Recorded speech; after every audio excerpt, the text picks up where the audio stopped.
This car is a 1966 Corvette Stingray Coupe. It came into my life when I was born, 1972. My parents owned the car and I inherited it in 2016 when my father passed away.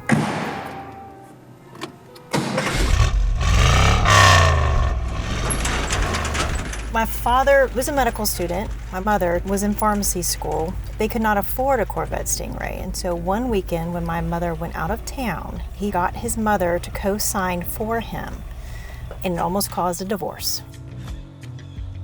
It's definitely very sentimental because it was my dad's. It was his pride and joy. He obviously got rid of his other cars, but the Corvette he kept. I love it not only for that, but it's just really a badass car.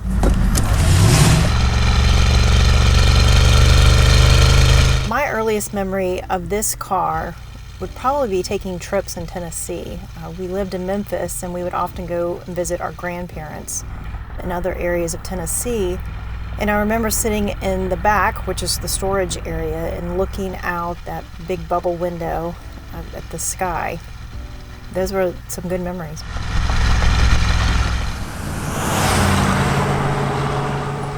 When I was in college, Dad thought that I had earned the right to drive this car, and he let me just take it out full on the interstate. The roar of the engines is unlike anything else.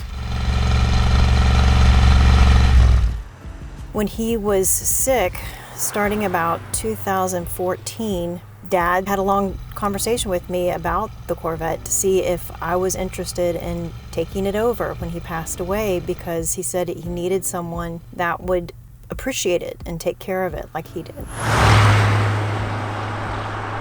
This car has the carbureted 300 horsepower, 327 cubic inch engine. 4-speed, it's an ermine white.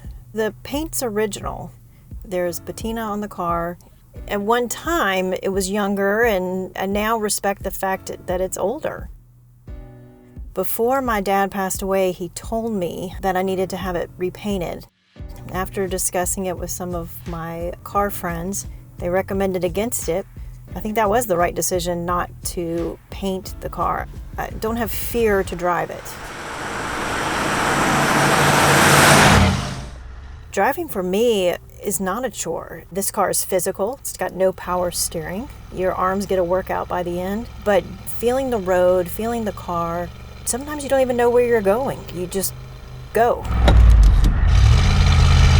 The other thing is I've met a great group of people that are also interested in cars that I probably would have never met in New Orleans if I didn't have this car. I had to have a spot that had a garage, and so this car sort of brought me to this group of people who have become great friends.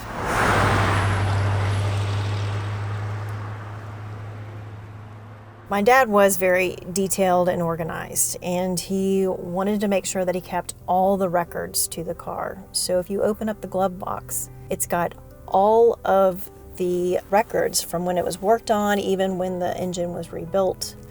It also has a handwritten note from his mother that he kept that basically is chastising him for not having the right insurance for the car.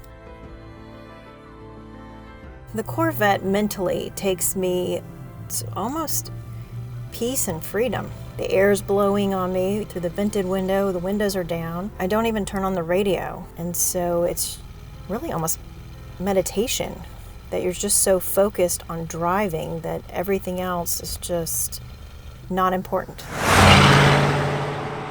I think my dad would be proud that I take it out and enjoy it, because he definitely enjoyed it. He'll still be present as long as I have that car.